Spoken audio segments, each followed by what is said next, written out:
Hello दोस्तों, नमस्कार दोस्तों आज हम बात करने वाले हैं काजल राघवानी के बारे में। दोस्तों वैसे तो काजल राघवानी के बारे में बहुत सारा खबर है, लेकिन हम बात करेंगे सिर्फ और सिर्फ एक खबर के बारे में। और दोस्तों एक खबर ऐसा है, जब आप इस खबर को सुनिएगा आप अकचका जाइएगा कि ऐसा कैसे हो गया। हे प्रभु, हे जगन्नाथम प्रेमानंदन महाराजन, ऐसा कैसे हो गया।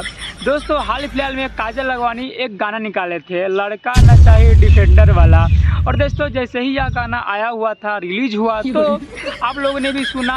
और दोस्तों सुनकर आपके मन में एक ही बात आया होगा कि पक्का ये काजल राघवानी यह गाना खेसारी लाल यादव के लिए निकाले होंगे। और दोस्तों आप सोचे और ये गलत निकले, संभव नहीं है। और दोस्तों आपने बिल्कुल सही सोचा, क्योंकि काजल राघवानी ने खेसारी लाल यादव के लिए ही यह गाना निकाले थे। क्योंकि दोस्तों आप सुनिए ना, डिफेंडर किसके पास है, कौन सी के पास है, नहीं है। निरहुआ के पास है, नहीं है। रवि किशन के पास है, नहीं है। बल्कि डिफेंडर सिर्फ और सिर्फ खेसारी लाल यादव के पास है। और दूसरी बात दोस्तों, खेसारी लाल यादव के साथ ही काजल राघवानी का झगड़ा हुआ था। और दोस्तों उसके बाद से ही काजल राघवानी खेसारी लाल यादव को टोकना, बात करना बंद कर दिया था। और गाना, यहाँ तक गाना निकालना, फिल्म निकालना भी दोस्तों बंद कर दिया था। तो दोस्तों काजल राघवानी खेसारी लाल यादव के पीछे इतना हाथ धोकर पड़ गई है कि झगड़ा का 3 से 4 साल हो गया है, लेकिन काजल राघवानी दोस्तों इस झगड़ा को अभी तक नहीं भूली है।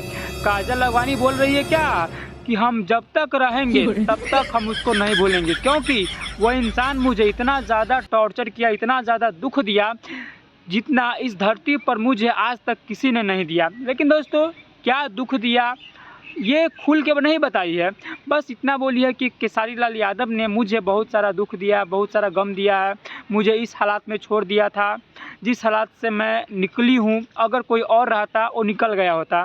उसका कहने का मतलब है कि मैं जिस हालात में था, अगर कोई और होता तो मर गया होता। बट दोस्तों पूरा क्या हुआ था उसके बारे में काजल राघवानी ने खुलासा नहीं किया है। बस बोली है कि जब तक हम इस धरती पर रहेंगे तब तक हम खेसारी लाल यादव को मरते दम तक नहीं भूलेंगे। मतलब एकदम फॉर्म में है अभी दोस्तों। झगड़ा अभी कुछ दिन और चलेगा, तो आप लोग बने रहिएगा। और अगर आप लोग नए हैं तो मेरे चैनल को सब्सक्राइब कर लीजिएगा और वीडियो को लाइक कर दीजिएगा। मिलते हैं नई वीडियो में, बाय बाय।